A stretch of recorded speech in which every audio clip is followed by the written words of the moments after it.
আমি আগে বাধা দিচ্ছি বারবার। আমার ২০-৩০টার চেয়ার ভাঙ্গে তছনছ করে লাইছে, যে চেয়ারগুলো সব ভাঙ্গে তছনছ করে লাইছে। আমি চেয়ার বানাও কি দিয়া চেয়ার কিনে কিনতে গাড়ি বানাও কি দিয়া পুরা সব ভাঙ্গে তছনছ করে আমার চেয়ার টেবিল সব ভাঙ্গে চুরে আমার মাল সামান্য সব কিছু হালাই দিচ্ছে।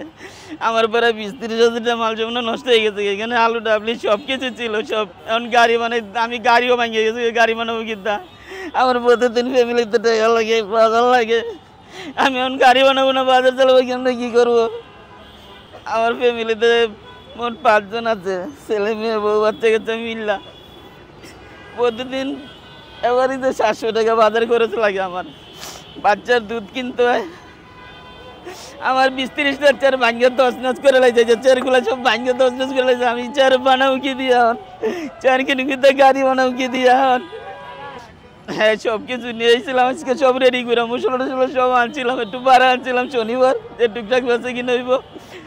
এই ১৫০০-২০০০ টাকার মতো দোকানদারি হয়। খরচ টরচ বাজার সদাই নিয়ে যাই বাকি টাকা দিয়া। এখন গাড়ি বানাম কি দা, চেয়ার কিনুম কি দিয়া, এদিকে শিক্ষকরা দিব, সব পালাই দিচ্ছি। ওই যে আলু ডাবলি ডিম সব নিচে পালাই দিচ্ছি।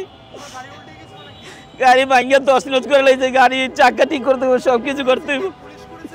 না না, শিক্ষকরা সব শিক্ষকরাই করছে এরা।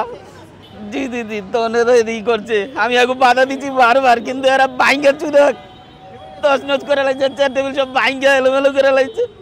এখন আজকে আমার এই ক্ষতিপূরণটা দিব কে? প্রায় ২০-৩০ হাজার টাকার মাল সামান্য নষ্ট হয়েছে আমার।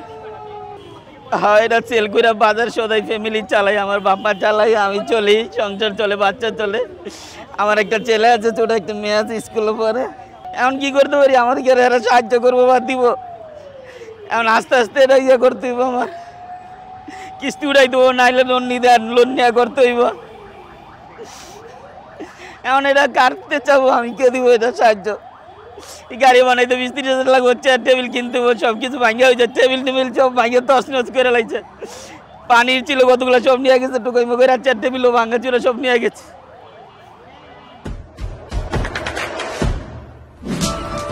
দেশে দেশে সবার সাথে দ্য নিউজ।